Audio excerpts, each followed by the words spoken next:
अज्ञानकलुषं जीवं ज्ञानाभ्यासाद्विनिर्मलम् कृत्वा ज्ञानं स्वयं नश्येत् जलं कतकरेणुवत् अज्ञानकलुषं जीवं ज्ञानाभ्यासाद्विनिर्मलम् कृत्वा ज्ञानं स्वयं नश्येत् जलं कतकरेणुवत्. The practice of knowledge thoroughly purifies the ignorance-stained individual, and the knowledge itself disappears as kataka powder in water. It's kataka nut, the kataka nut powder in water. So again, remember the entire methodology is only through an example, through an analogy. So very interesting how he puts it and how we should perceive and how we should relate to whatever we are relating to. What are we relating to is a knowledge. So what should be our relationship? What should be our perspective with this knowledge is what we gain here.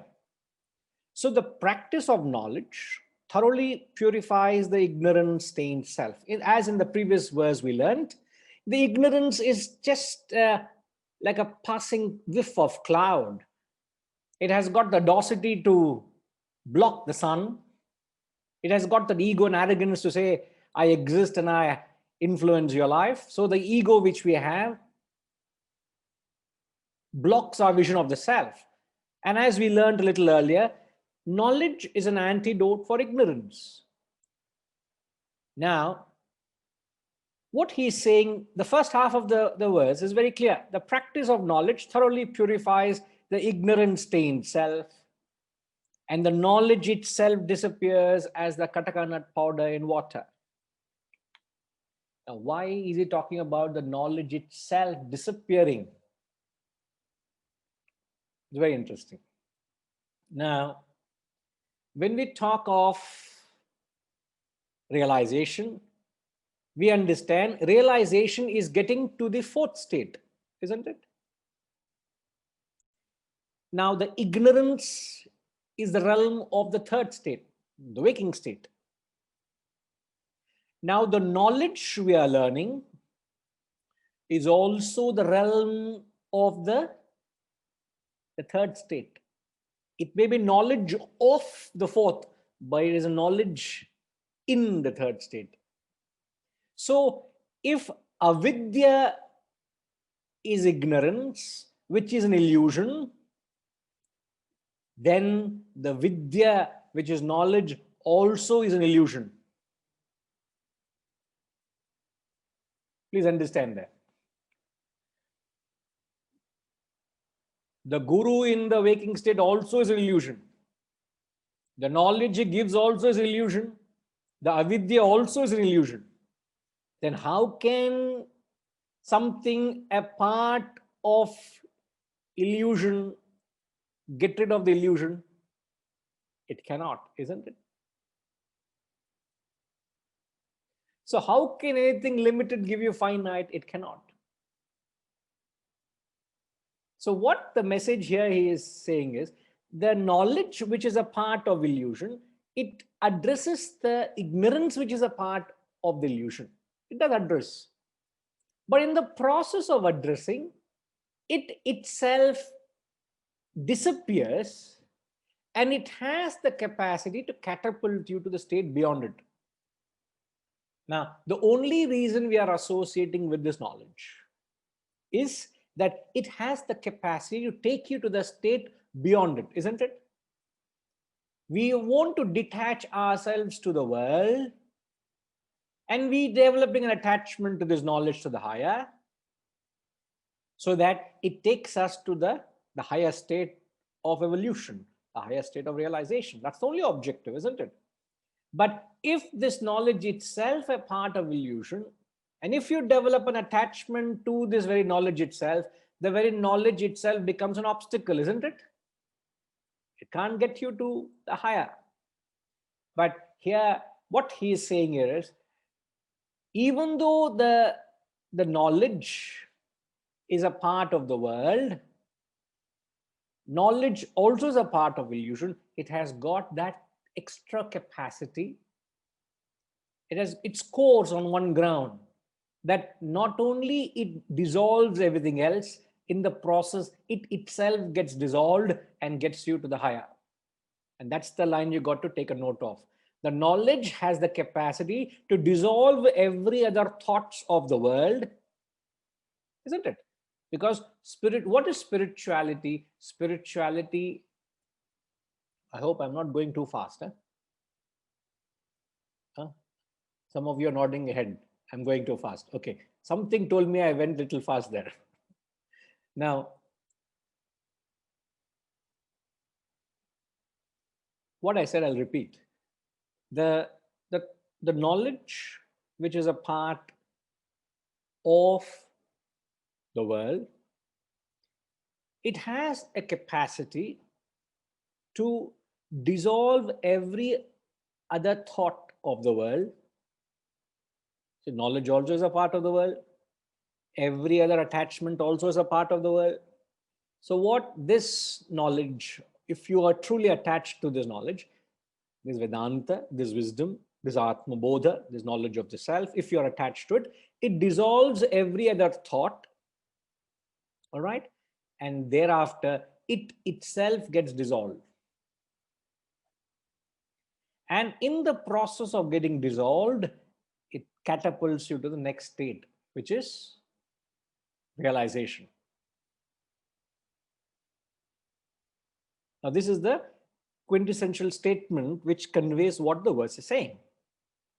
It replaces every other thought and it gets itself displaced.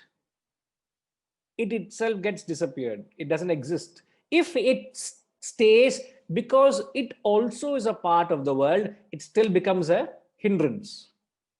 So the very thought of the self, the very ATMABODHA itself disappears. The very knowledge itself disappears, just like kataka nut in powder, powder in water.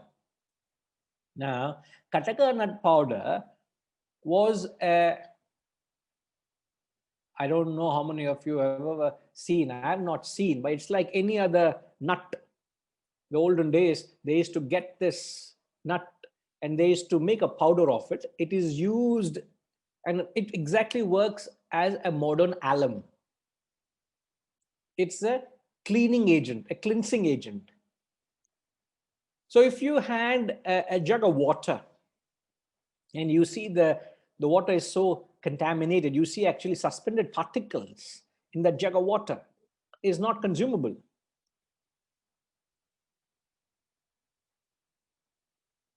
Ushama, I'm actually giving examples. First example is this, Saringla, as the verse is giving. I'll explain myself, okay? So the jug of water, which is dirty, and those days what they used to do, they used to take this kataka nut powder and actually sprinkle in the water. Now, the water is already dirty. Now, adding anything, any other element into the water, isn't it contaminating the water more? It is, isn't it? The water is already dirty, and you add any other powder into it, it's making it more dirty. No. But with reference to kataka nut powder, it's not like that.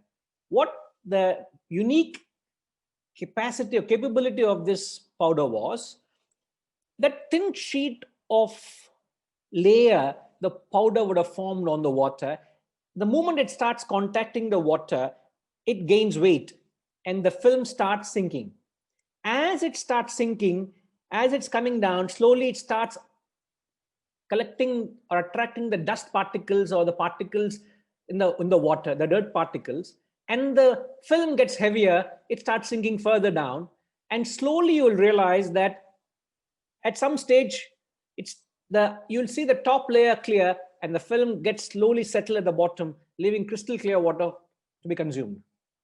Unless you go and stir it up again, it messes it up. But you have crystal clear water. Now, even though Kataka nut powder is adding further dirt to the water, what has it done? Not only does it cleanse the dirt, in the process, it clears its way so that it leaves clear water for you to consume. So the Kataka nut powder is what here compared to in the verse?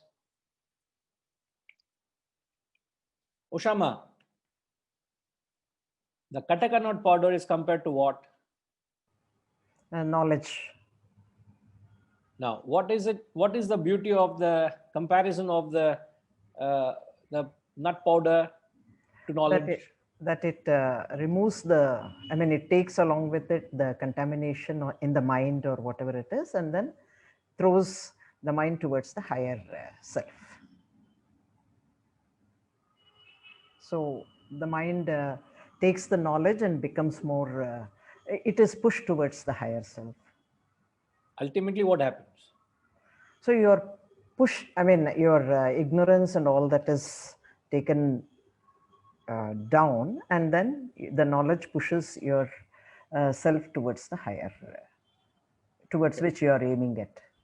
What are you aiming at? Realization, isn't it? Yeah. Then ultimately, what happens? So then you're achieving your goal, or you're going towards your goal.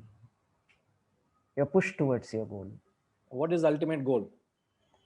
That is self-realization, or So, for self-realization, what is self-realization as? self-realization as, I mean, as the clear water, or the water without the contamination. So, the clear water, water without contamination, or the state of self-realization is a state of no thoughts, Yes. isn't it? Yeah. Yeah. Now, what? Okay, so far so good. I'll give you two more examples which will seal it. In fact, I'll give three more examples Okay. which will seal it. Okay, so Thank you, far so Guruji. good. Okay, perfect. Now, spirituality is nothing but replacing one thought with the other. The spiritual exercise is replacing one thought with the other. In fact, it is replacing the lower thought with a higher thought. So when you get attached to the higher, you're detached to the lower. You get rid of the lower. And as you evolve, as you escalate, you keep replacing your thoughts with more purer, nobler, chaster thoughts. That's all the growth is. So if I keep going through the ladder, at last stage is I have the very thought of the self. So technically speaking, I have replaced the thoughts of the world with the thought of the self, isn't it? I've replaced all the terrestrial thoughts with one transcendental thought. Now, the beauty of the transcendental thought is it replaces all terrestrial thoughts. This is what he's saying. The beauty of this transcendental thought, which is the knowledge here, is it replaces all worldly, all terrestrial thoughts. Ultimately, that very transcendental thought itself disappears. It paves way for your realization, because man minus thoughts equals the self. Man minus desires equals self. Man minus vasanas equals the self. So there will be nothing left. If not for this methodology, there is no way you can get rid of this thought, because you're getting so attached to this thought, it will become very difficult to be detached to it, isn't it? There's nothing for you to get rid of. But this is the beauty of it. Now, second example is you take a brass vessel, which is so heavily tarnished, and you take some brasso, and you pour that liquid brasso onto the container. It's actually adding more dirt to it because it's already dirty. And you add brasso, it's become very messy, and you get your fingers get dirty and it becomes very messy. And you're scrubbing and scrubbing, it gets so messy. But thereafter, what happens? You take a rough cloth, you clean it off, you take a softer cloth, wipe it, and then you put it under water. You'll get it crystal clear. There's no dirt at all. It's shining, isn't it? So brasso is additional dirt, but in the process of cleaning the dirt, it itself gets cleared away. It can be cleared away. So what is left is the inherent shine of the brass vessel reveals itself. Second example. The third example is, imagine you're going into a safari. You've gone to the African safari in Kenya, the famous savannah, as they call, isn't it? Am I right, Harishji? The savannah, isn't it in Kenya? Right. So it's a beautiful experience. And there, it's unlike our zoos, where the animals are caged and you roam freely. There is the reverse. The animals are are freely moving around, and you are caged literally. You are in a jeep, so you're moving around and you see them in their natural habitat. And for some reason, you get down. In fact, the guide says, "Come, let's. It's safe. You're with me. The 3-4 of you get down with the guide, and you are exploring the woods." And you actually get lost. And suddenly you realize everything has become very silent, very quiet. And you're looking around and you realize that there's a lion in the bushes behind. It has fixed its attention on you. The missile is locked. Now it only wants you. And you start increasing your speed. You start walking fast, and slowly the lion is coming out of the bush. It's very clearly seen. It only wants you. You start running, it starts chasing. Very soon you realize you have to pick up pace. You start sprinting, but you can't keep in pace with the lion. And the last few seconds, you're said, finished. The lion is about to pounce onto you. That is when you roll from the bed and you wake up. It is all actually happening in the dream. I forgot to tell that part. In the dream, you have gone to Kenya. In the dream, you are being chased by a lion. Now, I ask you, where is Kenya? Shashikanji, if I can request you to answer the question to the point. Not that I'm challenging or just wanting to convey the message. So please help me, sir. In the example, where is Kenya? Kenya is in African countries, South Africa. I'm saying, please think along with me with example. Where is Kenya? Kenya is in my dream. Kenya is, you're in the dream, which is, what is in the dream? Which is one thought of the dream, isn't it? Exactly. One thought of the dream. Then you have a dream guide. The guide also is a thought of the dream. Thought of the dream, part of the dream in the jeep. In the jeep. The jeep also is a part of the dream. Part of your the dream, friends yes. who are with you, your family, also a part of the dream. Part of the dream, yes. Now, lion also is a part of the dream. Part of the dream. So they are all various thoughts in the dream, isn't it? Exactly. Now, what is the difference between the thought of the lion vis-a-vis the thought of Kenya, or the thought of the jeep, or the thought of the guide, etc.? The thought started with, the dream started with the thought of Kenya. And the other members are the particles of the dream, followed by, or maybe the actors of the dream followed by. So I'll have to little deviate from the example. You Okay. know that the dream, which many people, in fact, almost everyone sleep into dreams. The dream is a projection of the waker's mind. it is the waker, it is me, that projects the dream. So everybody in the dream, including the dreamer, is a part of the waker's mind.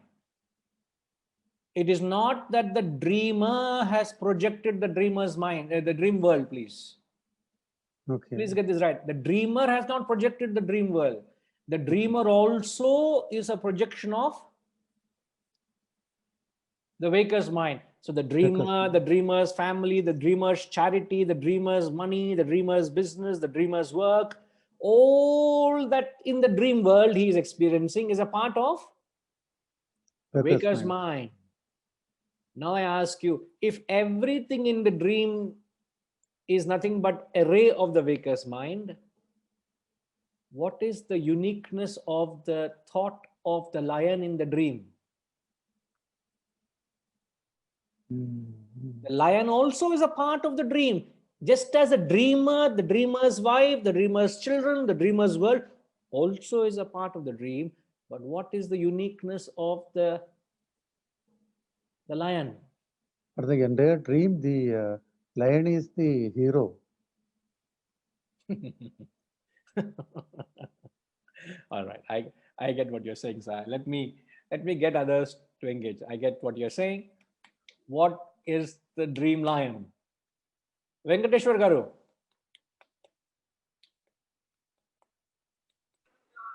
Hari Om. Hari Om, sir. Hari Om. So if you have been hearing correctly what we have said so far, intently. It is also waker's mind thinking. So Yes, is his desire.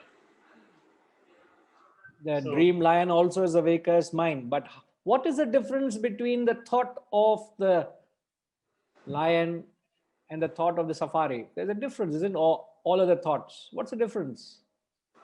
It's all waker's he desires only. So he wanted to experience that. All right. Okay. Okay. Yeah, Srinivas Reddy Garu. Hari Om. Yeah, Hari Om. Hari Om Guruji. I think from the lion perspective, it is a fearfulness. All right. In compared to with all other thoughts which are existing there, why we talking about the uniqueness of the lion character is of the fearfulness, because it's more predominantly is the one like how you've been portrayed the whole scene. We woke up, and as it been chased, is the one which is created a fear. And so, yeah, sorry, go ahead. Yeah, it is basically survival is a challenge, and that has been created the character of the lion. So the dream lion has created such fear in you. Yeah. It's in fact the dream lion has woken you up, isn't it? Absolutely. And in the process of waking you up, what happened to the dream lion? Dream lion is okay. It's the dream got vanished and the lion also vanished, but the fear. Yeah. No, the fear also gone. Oh, you realize, oh, I am alive. I am in my bed. I'm not in the savannah. I'm with my family. I'm safe and sound. Everything is fine. Once the dream vanished, you say how stupid I was. Absolutely. Just my projection. Now, the comparison the verse is giving is the knowledge of the self is exactly like the Swapna Simhavat, just like a dream lion. It's also a part of the dream. It catapults you to the waking state. In the process, the dream lion itself disappears. Similarly, this knowledge, it catapults you to the next state of consciousness. In the process, it itself disappears. But you got to hold on to this knowledge very, very dearly. So dearly that as if your life pings on it. Because it's the only thing that will replace all other worldly desires. Everything else is binding except this desire. Except the desire for the self, everything else is binding us to the world. This alone liberates from all of that, and it itself gets disappeared. It's a beautiful concept. Subramaniam sir, sorry, you wanted to say something, Ji? Hari Om Guruji, but you nailed it. I was just about to say that the dream lion is the last thought. That last thought which actually catapulted the man back to waking state. The waker was dreaming. Yes. And from that dream state, he has to come to the waking state first. So that was the last thought which catapulted him, jolted him, threw him down to the waking state. I was about to put that. Hari Om. Yeah. Yes, correct. It just gives you a jolt. It wakes you up. It gives you a wake up call, as it were. It's like an alarm. It just catapults you. And to draw that parallel to the knowledge, we don't understand the value of this knowledge, how it plays its role. That's what we got to understand. Replacing ignorance, we understand, but we don't understand that knowledge itself is a part of the illusion. Like the lion itself is a part of the dream. If this also is a dream, why should I heed this part of the dream more than other parts of the dream? Why should we give more importance to this knowledge than anything else in the world? Everything is an illusion, isn't it? Why so much importance? It's because of this factor you give all the importance. You get it? Padminima following? Annapurnama following? Ashama following? Wonderful. Now the fourth example is slightly out of context, but it plays a very heavy role in understanding the utility of the knowledge. A classic example of a pole vaulter. The game pole vaulting, as you know, is a bar that's actually kept, let's say, at 7 to 8 feet or 9 feet off the ground. 8 feet of the ground or 9 feet of the ground. It's humanly impossible to actually cross. So what these sportsmen are given, they are given a pole which they use to heave themselves to a certain height, to that height of the bar. As you know, they hold the bar, they keep running towards the bar, they peg the pole, they heave themselves from the ground to the bar that's kept at that height, and just at the last moment, they get rid of the pole and they cross the bar. And you have successfully played, or you have scored your points if you have not dislodged that bar. And that bar is very delicately placed. Even the slightest of touch, it gets dislodged and you're failed. Now, in the comparison, the pole is the knowledge. So you got to use the pole to rise yourself from the lower to the higher. And the bar that is kept at that height is, the other side of the bar is realization. So you can't reach that height without the knowledge. You can't get to that height of verge of realization without this knowledge.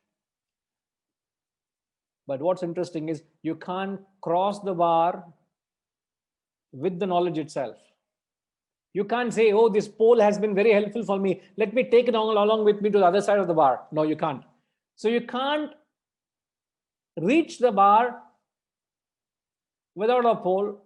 You can't cross the bar without the pole. So yet you got to use it, and at the same time you must know how to lose it as well. So you use it for a purpose, and then you get rid of it at the right time because it has served its purpose. And that is what the verse is saying. They use it in a very traditional way. But the examples we have taken is the katakanat powder, we have taken brasso, we have taken the lion in the dream, and the pole vaulting. Now all of it, what does it convey? Often we have said it, and it's important, and I'm establishing again the same thought, that everything in life is a means to an end, not an end in itself. As long as you use it as a means to an end, it will serve its purpose. The moment you have used it as an end in itself, you're lost, you got attached to it. But hold on to this knowledge until that large point and then drop it. All right?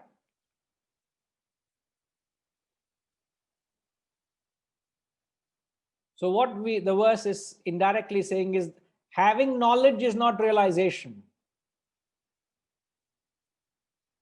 You have to drop this knowledge to get to realization. The knowledge itself is an obstacle for realization. It's like going to sleep is not sleeping, isn't it? You're tired, you want to sleep, your body is hurting, and yet you don't get sleep. But the moment you have dropped the very desire to sleep, that is when you have slept. So the anxiety keeps you away from the actual experience. So knowledge of the self is not the experience of the self. So there is a difference between objective knowledge and a subjective experience. You got to learn to differentiate the two. The difference between objective knowing and a subjective experience. An objective knowing is nothing. Ultimately, you must have the subjective experience. And that will only happen when you drop this knowledge. When do you drop the knowledge? The last thing. Don't drop it now. Huh? Hold on to it very dearly. Oh, thank you, sir. I've been looking for an opportunity to stop these classes. This is the best advice I ever got. Therefore, stop. No, it's not that way. All right. Yes, Shilama, you have to use this knowledge for the purpose, which is to realize yourself. All right. So, Shama, clear? Does it clarify? Perfect. Perfect. All right. Okay.